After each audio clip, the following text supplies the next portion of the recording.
जय Hind defence lovers. आज की टॉप हेडलाइंस कुछ इस प्रकार है। इंडिया आर्मी खरीदेगी 170 armoured recovery vehicles. Himachal Pradesh के पुलिस डिपार्टमेंट में बनाई जाएगी एक स्पेशल कमांडो फोर्स। पाकिस्तान की लोकल मीडिया रिपोर्ट्स का दावा कि पाकिस्तान क्लेम करेगा इंडिया नाम। पहली बार जम्मू में इंडियन एयरफोर्स आयोजित करेगी एयर शो और आर्मेनिया यूएस के साथ मिलिट्री एक्सरसाइज में होगा शामिल।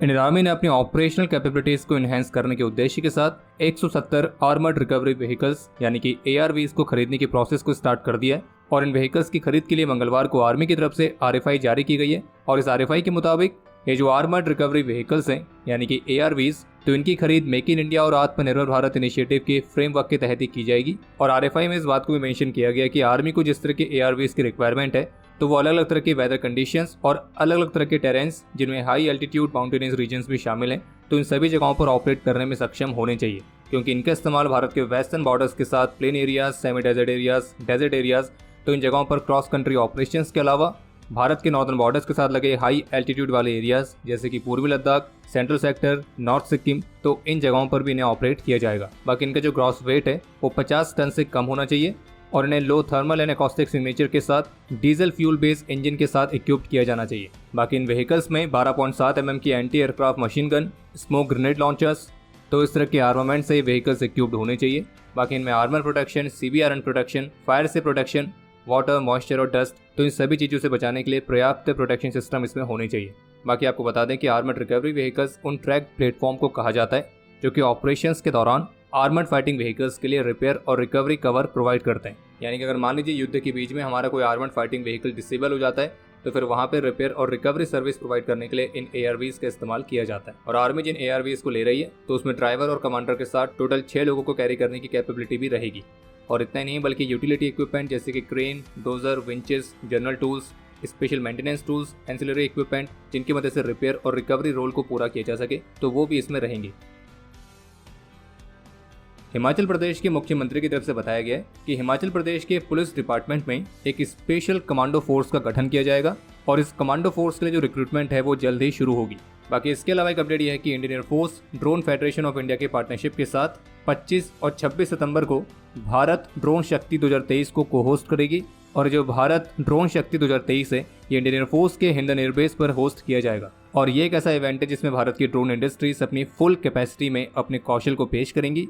और इस दौरान अलग अलग टाइप के ड्रोन्स जैसे कि survey drones, agriculture drones, fire separation drones, tactical surveillance drones, heavy lift logistic drones, loitering munition systems, drone swarms और काउंटर ड्रोन सॉल्यूशंस, तो इन सभी के 50 से भी अधिक लाइव एरियल डेमोन्स्ट्रेशंस कंडक्ट किए जाएंगे।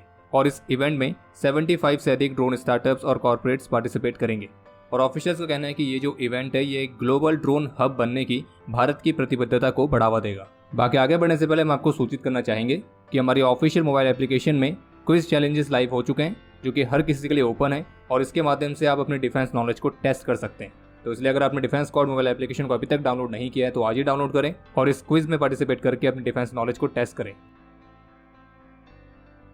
जैसे कि आप सभी इस बात से अच्छी तरह से अवगत होंगे कि कल से भारत में एक अलग तरह की कंट्रोवर्सी चल रही है जो कि है भारत के 2 अलग अलग नामों को लेकर। कल जब सोशल मीडिया पर G20 समिट के लिए डिनर इनवाइट की एक पिक्चर सामने आई थी तो उसमें तब प्रेसिडेंट ऑफ इंडिया के बदले लिखा हुआ था तब प्रेसिडेंट ऑफ भारत, और फिर उसके कुछ समय बाद एक और पिक्चर सामने आई जिसमें लिखा गया था the prime minister of Bharat. तो भारत सरकार के इस कदम के बाद से कई ऐसे रूमर्स फैलने लगे कि जो केंद्र सरकार है वो आने वाले सेशन में इंडिया को रीनेम करके भारत कर सकती है। हालांकि ये सारे रूमर्स ही हैं क्योंकि अभी तक ऑफिशियली इस पर कुछ भी कंफर्म नहीं हुआ है, लेकिन फिर भी इसको लेकर काफ़ी अच्छे खासी कंट्रोवर्सी चल रही है। लेकिन इसी बीच अब कुछ ऐसे रिपोर्ट्स देखने को मिली हैं जिसे पाकिस्तान की लोकल मीडिया को कोट करते हुए ये लिखा गया है कि अगर भारत इंडिया नाम को संयुक्त राष्ट्र स्तर पर आधिकारिक तौर पर अमान्य कर देता है तो पाकिस्तान इस इंडिया वाले नाम पर दावा कर सकता है। लेकिन हम आपको फिर से ये क्लियर करेंगे कि अभी जिस समय हमें वीडियो रिकॉर्ड कर रहे हैं तो भारत सरकार के इस कदम पर कोई भी ऑफिशियल स्टेटमेंट नहीं आई है कि इंडिया को रीनेम करके भारत किया जाएगा। बाकी अगर पाकिस्तान के लोकल मीडिया की माने और पाकिस्तान में वाकई में अगर ऐसा कोई सोच भी रहा है कि अगर भारत इंडिया नाम का त्याग करता है तो फिर पाकिस्तान उसे अपनाने का दावा करेगा,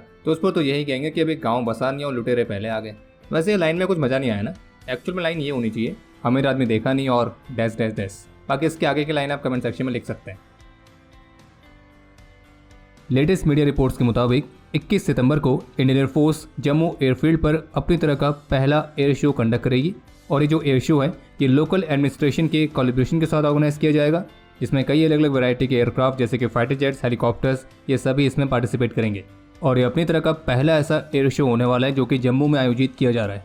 बाकी इसके अलावा पिछले डिफेंस अपडेट में हमने आपको इस बारे में जानकारी दी थी कि किस तरह से नेपाल में चीनी राजदूत ने भारत और नेपाल के रिश्तों को खराब करने के उद्देश्य के साथ कुछ ऐसे कमेंट किए थे जो काफ़ी ज़्यादा आपत्तिजनक थे, और जिसमें उन्होंने ये भी कहा था कि नेपाल और अन्य पड़ोसियों के प्रति जो भारत की पॉलिसीज़ हैं वो फ्रेंडली नहीं है। और अब चीनी राजदूत के इस कमेंट के बाद नेपाल के विदेश मंत्री की तरफ से भी एक कमेंट देखने को मिला है, जिसमें उन्होंने ये कहा है कि ये गर्व की बात है और नेपाल भाग्यशाली है कि उसे भारत जैसा पड़ोसी मिला है जिसने नेपाल और उसके लोगों के विकास में योगदान दिया है। और बाकी हमें नहीं लगता कि अब इस पर कुछ और कहने की जरूरत है भी। और जैसे कि पिछले डिफेंस अपडेट में ही हमने आपको कहा था कि चीन के ऑफिशियल जितने भी दावे कर रहे थे तो उन दावों को लेकर केवल चीन ही है जो उसे सच मानता है। आर्मेनिया की तरफ से इस बात की अनाउंसमेंट की गई है कि उनकी फोर्सेस इस महीने यूएस के साथ मिलिट्री एक्सरसाइज में शामिल होगी। और यूएस के साथ जो ये जॉइंट मिलिट्री एक्सरसाइज है तो ये सोमवार से शुरू होनी है, जिसका उद्देश्य होगा इंटरनेशनल पीस कीपिंग ऑपरेशंस के लिए यूनिट्स को तैयार करना। हालांकि ये नहीं बताया गया कि इस एक्सरसाइज में कितने ट्रूप्स पार्टिसिपेट करने वाले हैं और कौन कौन सी एक्टिविटीज़ इसमें कंडक्ट की जाएंगी। वैसे आपको बता दें कि आर्मेनिया के रशिया के साथ काफ़ी क्लोज मिलिट्री टाइज रहे हैं, और इसलिए आर्मेनिया के इस अनाउंसमेंट के बाद से क्रेमलिन के प्रवक्ता की तरफ से ये कहा गया कि जहाँ तक एक्सरसाइज की बात है तो निश्चित रूप से ये खबर चिंता पैदा करती है, खास करके आज की परिस्थितियों में। बाकी अब समय है आज के इतिहास का। आज के दिन 1965 में इंडो पाकिस्तान वॉर के दौरान अपने अदम्य साहस और वीरता का परिचय देते हुए मेजर गिरीश सिंह वर्मा, सूबेदार अजीत सिंह और लेफ्टिनेंट कर्नल नरेंद्र नाथ खन्ना ने अपने जीवन का सर्वोच्च बलिदान दिया था। मेजर गिरीश सिंह वर्मा को मरणोपरांत वीर चक्र से और सूबेदार अजीत सिंह और लेफ्टिनेंट कर्नल नरेंद्र नाथ खन्ना को मरणोपरांत महावीर चक्र से सम्मानित किया गया। और आज के दिन 1965 के ही वॉर में लेफ्टिनेंट जयेंद्र सिंह ने भी अपने जीवन का सर्वोच्च बलिदान दिया था। बाकी आपके लिए आज का प्रश्न ये है कि 1965 का भारत पाकिस्तान युद्ध कब से कब तक लड़ा गया था। समय है आज के टॉप 3 कमेंट्स का, जो ये रहे आपकी स्क्रीन पर।